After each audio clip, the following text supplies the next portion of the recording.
Okay, so next naman ay yung ating delete mutation ano. So 'pag nag-delete tayo ng data, so dapat update yung ating, React query ano, yung ating use query. So constant, delete mutation equals use mutation. Saan kaya? Use mutation, mutation function. Ipapasa lang natin dito yung delete task 'no, yung dineclare natin dun sa ating last tutorial. Tapos on success, 'pag success na yung ating pagde-delete, ang tatawagin niyang function ay query client dot, invalidate queries, query key task. Okay, so basically magre-refresh lang naman yung ating task query ano, kung sakaling may na-delete para updated yung ating, naka-store na cache or yung mga data na nasa memory. Okay, so sunod naman natin i-de-define natin yung ating columns ano. So yung sa ating columns ay medyo mahaba-haba 'to guys 'no, pero, tiyagain na natin. Pero 'pag once na, na-define na natin yung mga columns, tuloy-tuloy na yan ano, na madi-display natin dito sa ating project. So sa ngayon ay meron tayong error.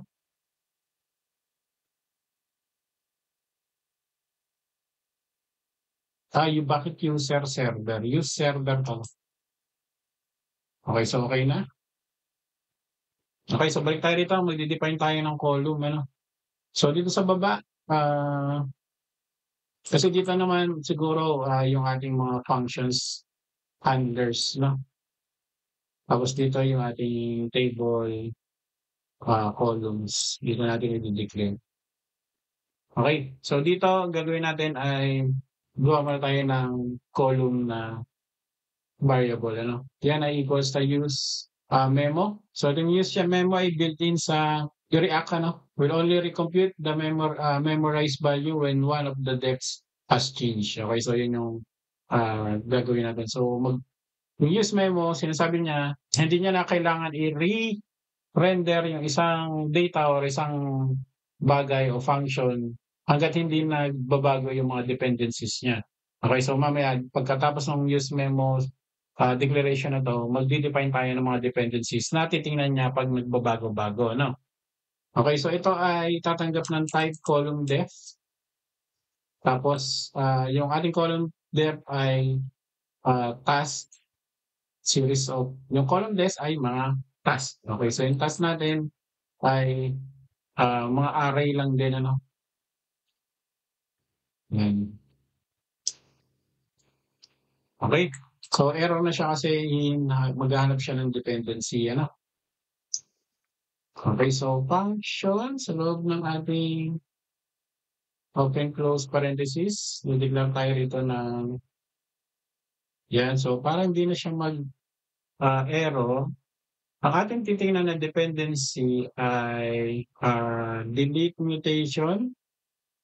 Tapos siguro delete mutation is pending ano. Tapos yung get user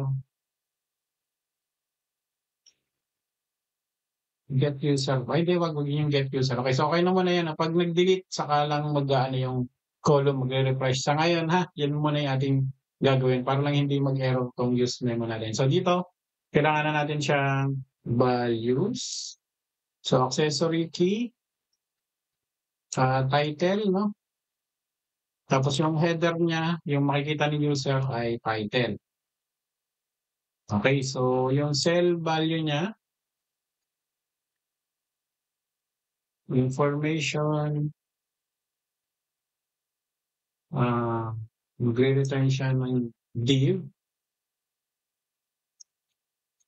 So sa loob ng ating div ay kung i-get niya yung value nung title niya, custom. Okay, so lagyan natin ng konting class, font, medium, text white.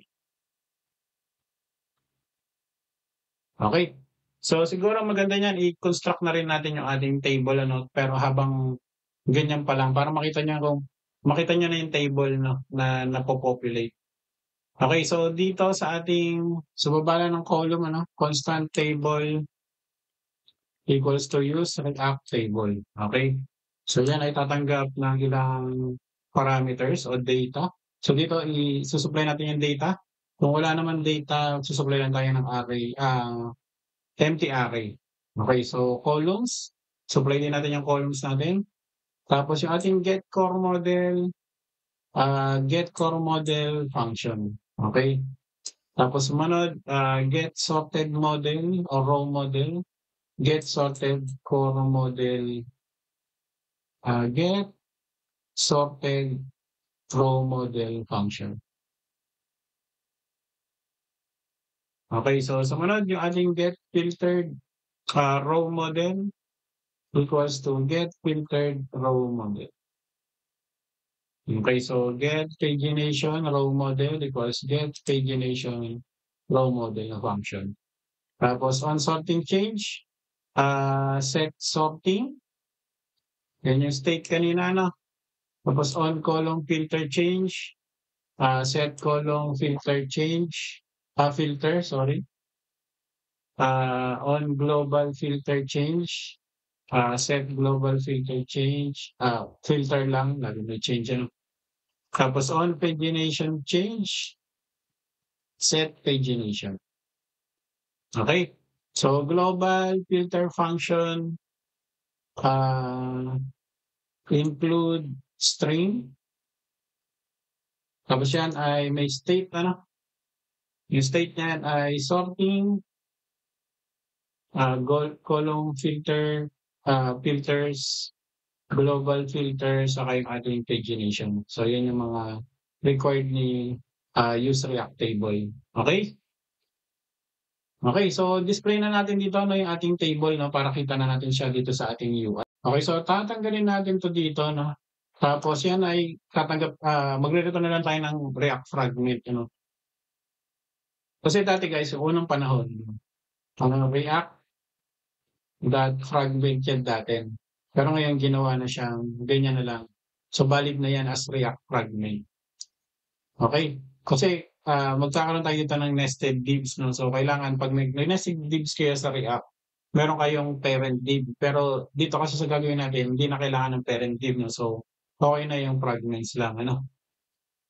Okay, so lalagyan natin siya ng class. Baba natin ng konti no. Tapos items center, justify center. Tapos yan ay flex, syempre. So H2, class text to Excel font semi-bold, text white. Tapos ang pangalan niya ay task. Okay, so yun na siya. Tapos sumunod natin ay maglalagay tayo dito ng button ano,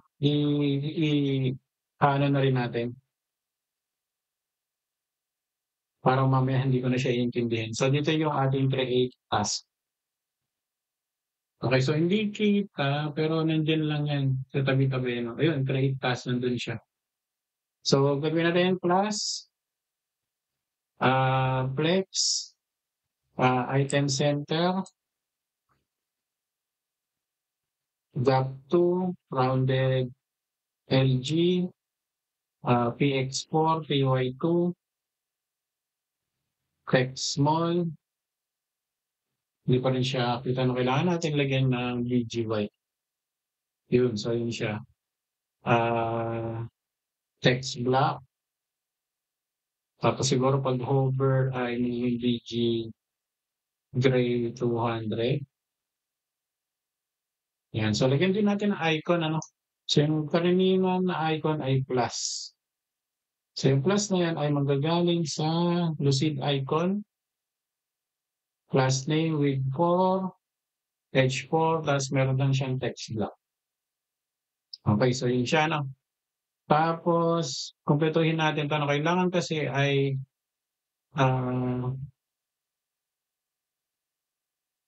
lagyan natin ng font medium, no?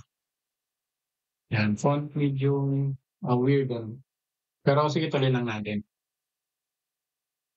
So, dito sa baba, lalagay natin dito yung ating search, ano? Okay, so lalagay tayo ng isang div dito, ano? So, medyo baba natin, class MD4. Flex item center, gap 4. Tapos dito lalagay tayo ng isang div na relative, tapos flex 1, max width, MD. Tapos kunin natin yung icon na search. Sa lucid icon, ano? Tapos yung ating lucid icon, okay, so di ko makita na. So lagyan natin ng position. So absolute, left 3, top kalahati, no? 50%, 1/2,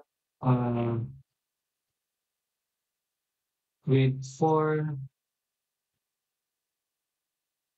tapos yung translate na, classic translate na dapat, yun din yung value sa top, ano? Tapos text gray, 400.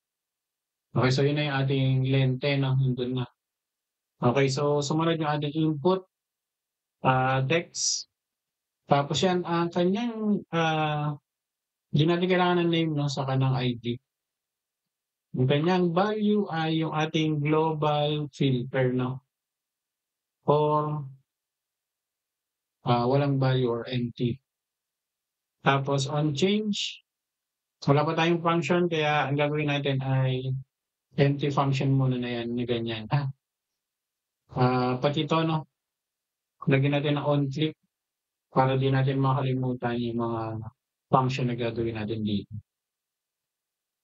Okay, so style natin, class name, with, full, rounded LG, border, tapos PL10.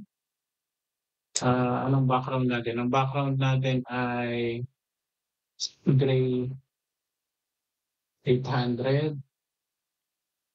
Yan, meron na. No? Tapos yung ating padding right saka PY. Yan. Yun na. Tapos lagyan natin siguro ng placeholder. Placeholder search task. So hindi kita. So lalagyan natin siya ng placeholder gray 400. Yan. Okay, so okay na yun siguro. No? Hindi na yun magreklamo. Mukha naman na siyang search. Okay, so sa tabi niyan guys, o sa baba niyan, o dito, no? Siguro sa tabi niyan, lagay tayo ng maliit lang na text, ano? Tapos text gray 400. Ipapakita natin yung table that get filtered, row models, dot rows, dot length, o parang pag nagsisearch siya kapag nag-display call, yan, call, model row, dot rows, dot length, pass. Okay, 0 o 0 pass. Okay, so okay na yan, ano? So sumunod natin yung ating mismong table, ano? Okay, so dito sa baba, no? Gawa ulit tayo ng isa pang div na lalagyan natin ng class na overflow x auto para nag-i-scroll, ano? Rounded LG, tapos border gray 800. Okay, so sa loob niyan, dito na natin lalagay yung ating table. Okay, so yung table natin, with full, border collapse, tapos meron tayong T-head, ano? So yung T-head natin, nalagyan natin siya ng dark gray na kulay, ano? Tapos dito, for each table, get header groups. Mamap natin, ano, kukunin lang natin yung nakadeklara mo dito, no? Sa column mo. Ito yung header, kukunin lang natin yan. Tapos i-display natin as TH dito sa ating table. Tapos dito magkakaroon na tayo ng header group. Okay, so dito, di-display natin ay TR. Diba, so yung TR natin, lalagyan natin ng key kasi nagmamap tayo, no? Header group.id. Okay, so sa loob niyan ng ating, TR magkakaroon tayo ng another header group, dot headers, dot map. So, magkakaroon ulit tayo ng access sa header ano, header na lang.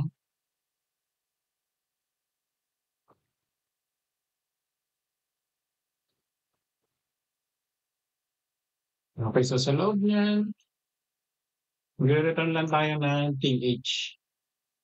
Yan, okay, para walang error ano. Tapos sa loob ng TH, okay, so kung placeholder lang yung ating header is placeholder, ang ire-return natin ay null, no? Pero kung hindi naman siya placeholder lang, return tayo ng div.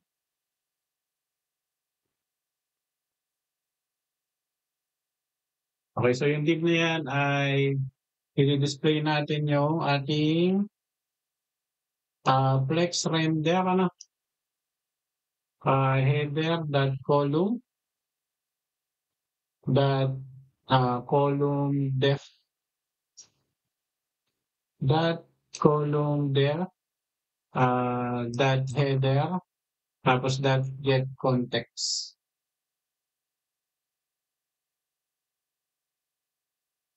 Okay, so meron tayong error dito, no? So flex render header dot column. So sorry, no, kailangan natin ng comma, tapos header dot context. Okay, so yun, yung title natin lumabas na, no? Okay. So dito guys, sa tabi ng ating, ah, dito no, sa tabi niyan, maglalagay tayo rito ng parang pinaka-indication indicator niyan kung siya ba ay ah, ascending or descending, ano?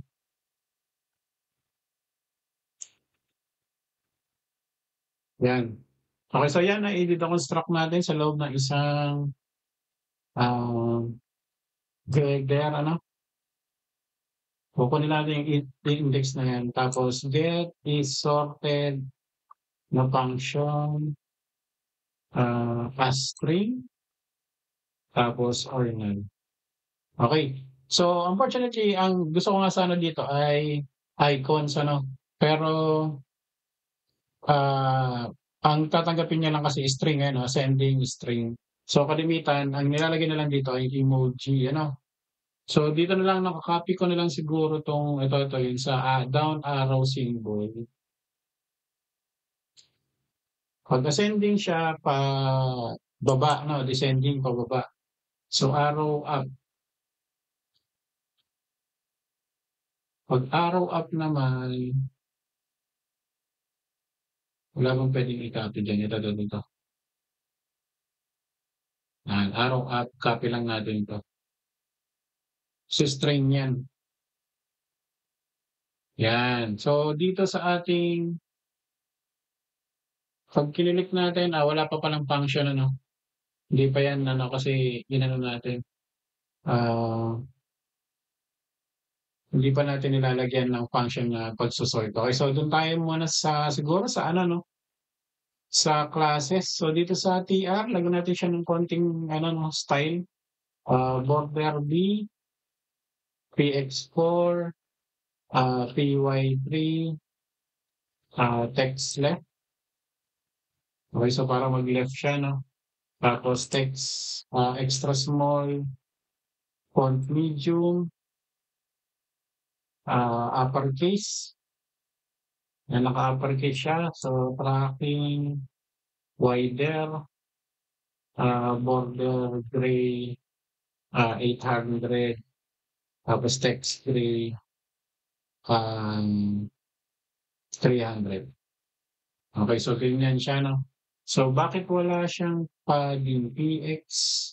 Anong nangyari? Ba't hindi na-apply yung padding? Kasi meron pa, yung ano na yan, meron pang TH. Okay, so sa TH naman, actually, mali pala tayo, no? Sa TR natin nilagay, dapat sa TH. So, kinat ko lang ha, yung galing chineck natin kanina, kinat ko lang, paste natin sa TA. Yun, okay. So, yun na siya.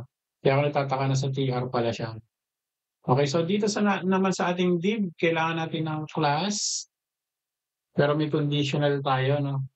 Ah, header column, kung yan ay can sort, get can sort, and kung yan ay true, cursor, pointer,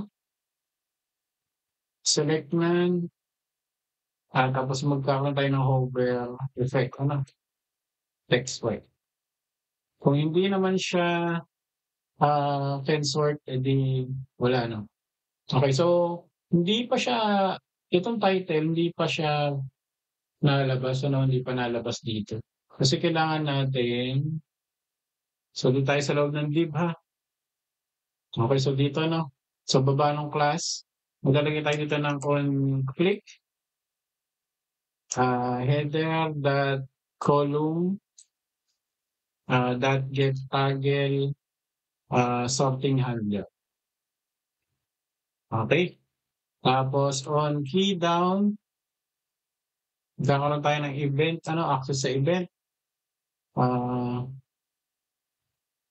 So if key, ito kahit optional lang to, no, pero maganda makasanayan nyo na rin na merong hotkey. So hotkey to, no, na pag ano,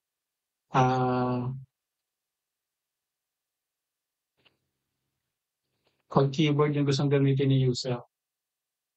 Okay, so pag enter o kaya pag key, header dot column dot get toggle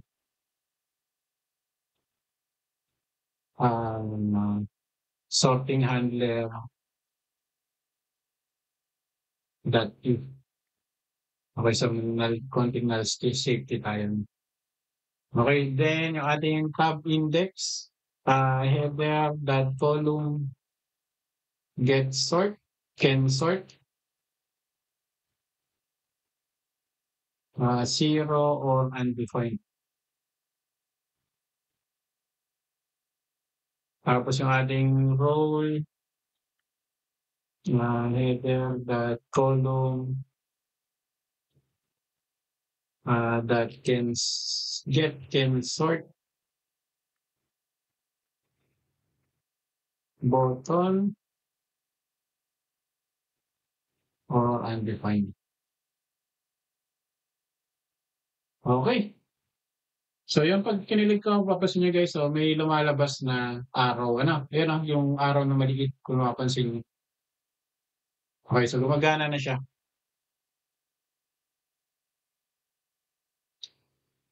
Okay, so pwede na natin ituloy itong ating header, ano? So dito medyo madugo-dugo guys, marami-rami tayong ilalagay. Okay, so siguro i-copy ko na lang muna ito na para medyo mabilis-bilis tayo. Copy natin siya.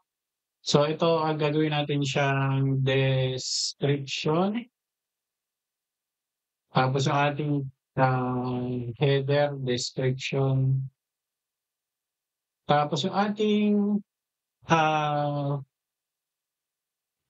medyo malaki-laki pang ano, no? Kasi yung description natin medyo pwede siyang madaming text. So ita-truncate na lang natin yung mga magkakaroon tayo ng max width, medium na yung container. Tapos pag lumampas yung text doon, ita-truncate niya, sabihin na magkakaroon ng dot, ano, para hindi masyadong pangit tingnan. Tapos text, gray 400. Okay, so yun yung description natin. So copy, tapos paste. Ito naman ay yung ating status. Tapos yung ating status ay lalagyan natin ng, siyempre, status din na header.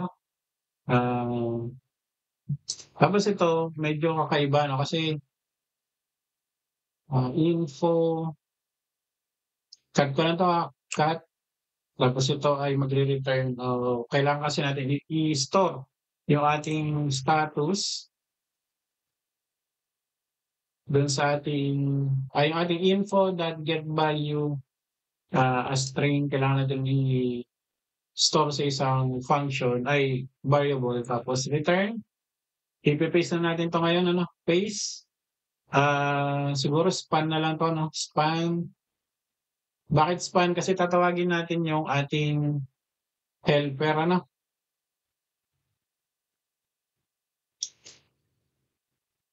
Okay, so inline, flex, rounded, full, px2, py1, text, extra small, font, semi-bold.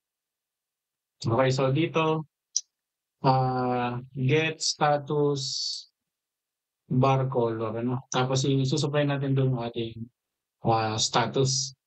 Tapos dito, sa kanyang value, status dot replace. Kung merong underscore man, lagyan natin ng uppercase, ano? Okay, so kung may underscore man na nakalagay sa description ay okay, so yan, ano din siya, na naisosort din.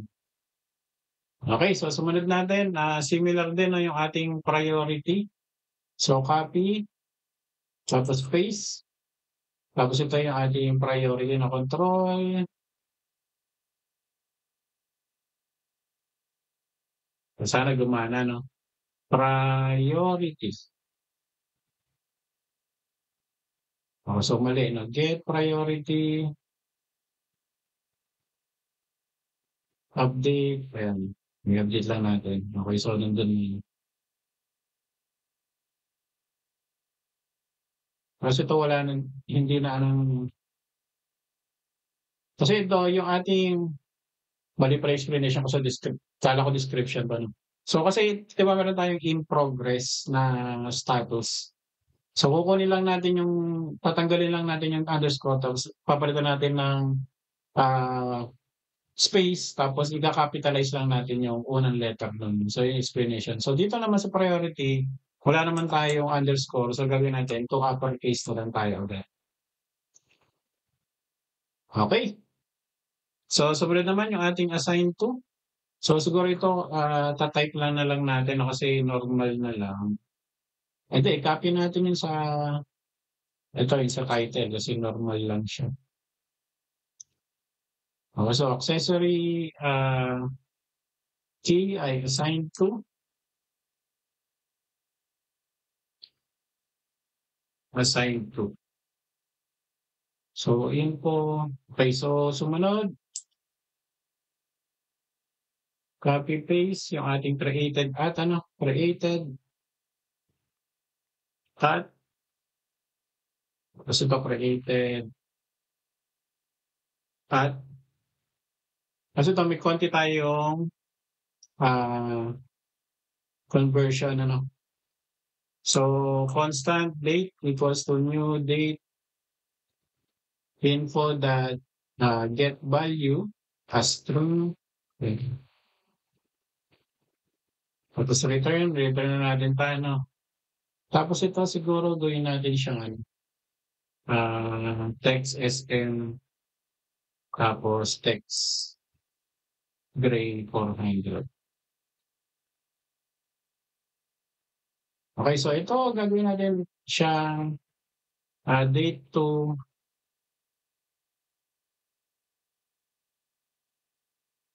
no. Ito pala date, yan. Date, hindi pala data. To local string, tapos date to local time string. Okay, so para pakita niyo yung date and time. Okay. So, similar din dun sa ating updated at. Created at sa updated at.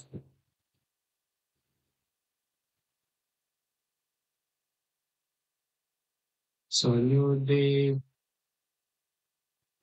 Okay. So, yun na siya, no? I-minimize natin to. So, wala pa tayong value kasi hindi pa tayo nakapag-add ng task natin, ano? Okay, so meron pa tayong ilang i-update dito. Kasi nung assign to, alam ko ang lalabas dito ay yung ating email, no? Pero hindi pa tayo sure kung ano yung lalabas diyan. Kaya mamaya baka mag-convert din tayo na kunin natin yung kanyang, tunay na pangalan o yung kanyang name. Okey, so gawin na natin 'yan 'no, kailangan may lalabas na rito ng mga ilang, ah, value. So kailangan nating gawin yung ating create task na modal.